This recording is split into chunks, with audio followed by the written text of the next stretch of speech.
Bonjour et bienvenue pour cette nouvelle chronique d'Hannibal Lecter. Alors aujourd'hui j'ai proposé un livre que vous connaissez peut-être parce qu'il est sorti il y a quelques temps déjà, mais j'avais lu le début mais pas la suite. Je vais parler de It de Gilles Lartigot et là plus particulièrement on va parler de It 2, la suite.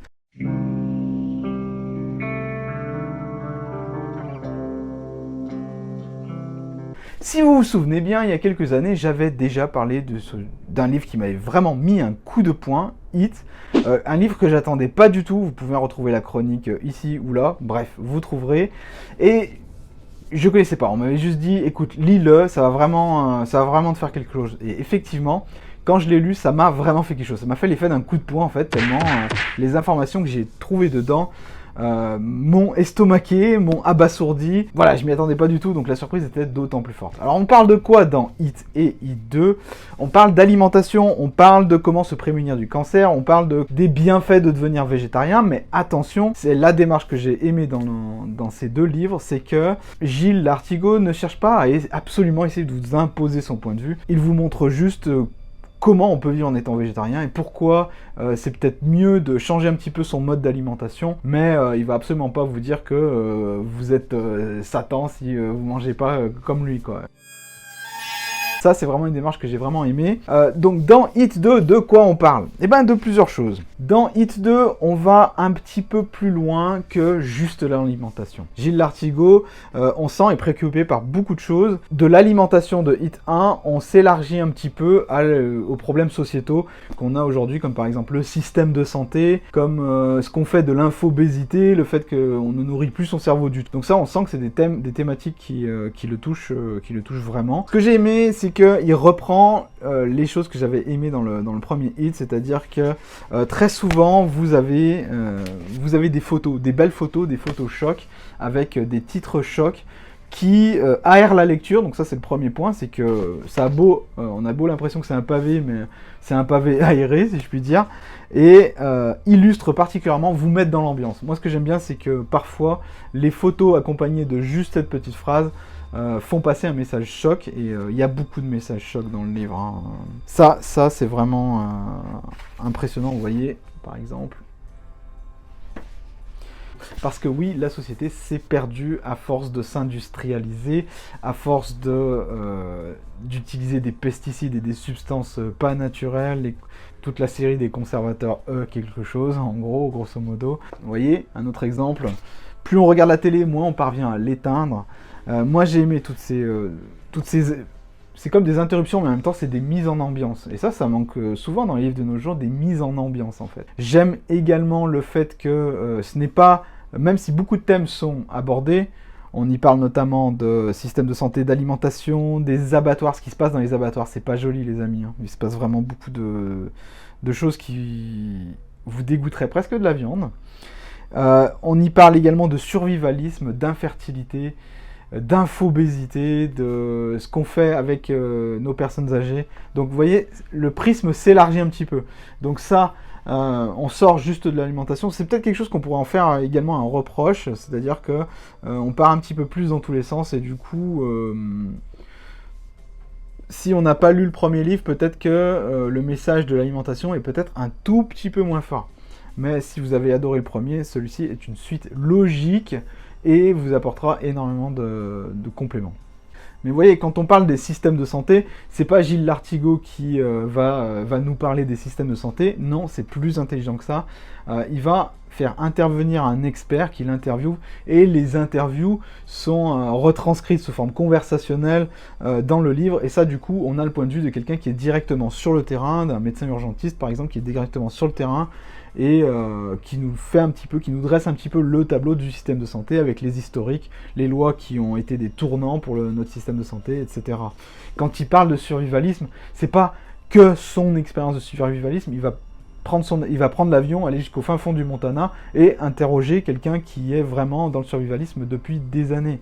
Donc vous voyez, ça, cette démarche de je fais intervenir des experts dans mon propre livre pour qu'ils témoignent dans mon propre livre, moi j'aime beaucoup parce que ça ajoute beaucoup de crédit à tout ce qui est dit, quoi.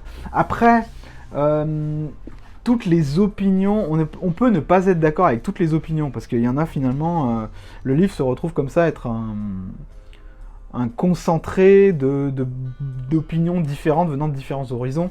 Donc on peut parfois être un peu pris au dépourvu, mais dans l'ensemble, moi j'ai trouvé que c'était vraiment très intelligent de faire intervenir comme ça des experts. Aujourd'hui, un nouveau-né a plusieurs dizaines de molécules toxiques dans son organisme dès sa naissance. Donc quand vous lisez des choses comme ça, c'est bon, votre attention elle n'est pas ailleurs, elle est à ce que vous êtes en train de lire maintenant. Et ça c'est tout au long du livre, donc du coup, ces images fortes et ces textes forts, ça recentre un petit peu l'attention, ça je trouve ça vraiment très intelligent, très bien amené aussi. On y parle de cancer également, comment se prémunir du cancer, quelles sont les foutaises qui existent à propos du cancer, notamment des dépistages automatiques, etc.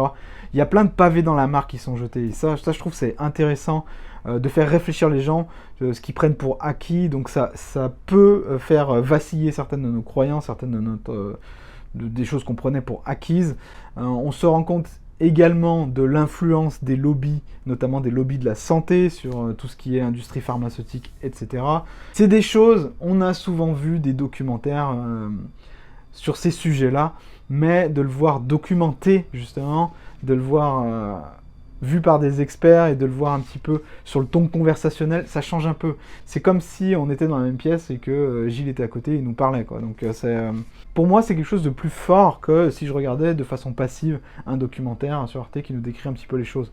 Là, on rentre plus loin dans les détails également, puisqu'on prend le temps finalement. Souvent, la thématique du livre, c'est souvent des morts et des vivants. Donc Gilles Lartigot, la vie et la mort, c'est un peu la pièce centrale de ses œuvres. J'avais déjà remarqué que c'était le cas dans Hit 1, c'est-à-dire que il y a la vie et il y a la mort, et c'est sur ces thématiques qui est en filigrane tout le long du livre. Et sur Hit 2, c'est la même chose, quoi. Il y a la vie, le corps, et la vie et la mort du cerveau également, et la vie et la mort physique, quoi. Donc ça aide à rendre le livre grave aussi, donc ça c'est intéressant pour qu'on souligne bien le sérieux du propos et les enjeux, parce que les enjeux, c'est ni plus ni moins que la survie de l'humanité, hein. On va pas se mentir, on peut pas appeler ça, ça peut paraître un peu pompeux dit comme ça, mais on parle vraiment de survie de l'humanité à long terme, parce que qu'est-ce qui se passe si on continue à se nourrir du tout industriel, si on continue à avoir des molécules de plastique qui se baladent dans notre corps avant même qu'on soit né, qu'est-ce qui se passera à long terme, qu'est-ce qui se passera sur nos capacités de reproduction en tant qu'être humain, tout simplement elles sont déjà commencées à s'amenuiser. Donc c'est bien, c'est vraiment c'est un message important que l'auteur essaye de mettre en avant dans son livre. Et pour ma part ça a marché, ça veut pas dire que ça marchera pour vous, mais pour ma part ça a marché, et moi je vous recommande vraiment la lecture de Hit 1, Hit 2. Hit 1 est plus basé sur l'alimentation, en fait, il parle presque que de ça. Hit 2, il parle donc, comme je vous l'ai dit, de plusieurs sujets différents. Un excellent complément. Quand même, 50% du livre parle d'alimentation, donc c'est pas non plus complètement déconnecté, hein, c'est la suite logique, on part pas dans des sujets trop éloignés non plus, hein. Les nouveaux gourous de l'alimentation, parce que l'alimentation...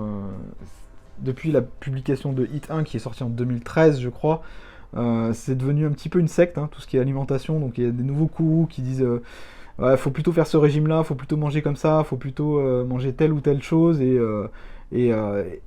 écarter tout le reste de votre assiette. Tout ça ça fait plus de mal que de bien en fait, et Gilles Lartigot nous met bien le doigt sur les choses auxquelles il faut faire attention, notamment les vitamines qui sont clés, évidemment, comment bien se nourrir. Il démonte également certaines idées reçues qu'on peut avoir, ou certaines croyances qu'on peut avoir sur le végétarisme, comme par exemple, tu seras carencé en protéines si tu deviens végétarien. Non, c'est pas le cas. Il y a juste une vitamine en particulier qu'il faut faire gaffe, c'est la vitamine B12, qui ne se trouve pratiquement que dans la viande. Mais là encore, le chapitre sur les éléments anti-cancer viennent un peu rajouter de l'eau au moulin du végétarisme, et rajouter un petit peu de l'eau avec ces super aliments. Vous pouvez mieux vivre, clairement, et ces super aliments, on les intègre pas assez encore dans nos vies. Donc déjà c'est bien de savoir qu'ils existent, la spiruline notamment. Donc moi je connaissais de nom, mais je savais pas exactement ce que ça faisait et en quoi c'était un super aliment. Maintenant j'ai compris un petit peu mieux que la valeur nutritive de chaque aliment est importante, ce qu'il faut regarder en priorité. Ça j'ai vraiment aimé. J'ai également aimé les recettes, parce qu'il y a des recettes, figurez-vous. La soupe, le jus jaune, le fameux jus jaune de Gilles, et Un point que j'ai vraiment aimé également, c'est au moment où il parle de survivalisme. Alors, survivalisme, pas dans le sens demain c'est une catastrophe et on doit vivre dans un bunker, etc. Mais survivalisme dans le sens, voilà, qu'est-ce qu'on fait en cas de crise? La crise sanitaire, on a un bon exemple, les amis. Hein. Si vous regardez bien, à l'annonce du premier confinement, tout le monde s'est rué dans les supermarchés. Il y avait plus de denrées, certaines denrées comme le sucre, les pâtes, tout ça. Enfin, il y avait plus de ça. Le survivalisme, pour Gilles, c'est plutôt l'indépendance. Et ça, c'est une définition du survivalisme qui est un peu plus soft et en même temps un peu plus qui colle un peu plus à l'idée qu'on peut s'en faire et pas juste le gars avec son fusil. Dans son bunker, quoi. J'ai bien aimé les parties du par où on commence. Par où on commence si je veux devenir végétarien, par où on commence si je veux être survivaliste, pas jusqu'à l'extrême, mais si je veux devenir, tout simplement, je devrais dire, un peu plus indépendant. Très très intéressant à lire, une lecture très captivante également. La phrase que je retiens du livre, c'est si on veut réveiller les gens, il faut nécessairement faire du bruit. Donc ça c'est bien, ça souligne un peu le côté, si vous voulez faire passer un message, il faut un moment être un peu lancé des pavés dans la mare, ce que fait très bien Gilles. D'ailleurs je vous encourage à suivre son travail au quotidien, Gilles Lartigot, son profil il est très actif sur Instagram, vous pouvez le suivre. Et si vous voulez voir l'interview que j'ai faite de lui, vous pouvez suivre le lien ci-dessous. Voilà, c'était Hannibal Lecter, je vous souhaite une très bonne fin de journée et je vous dis à bientôt pour la prochaine chronique. D'ici là, lisez bien, c'est très important. Salut!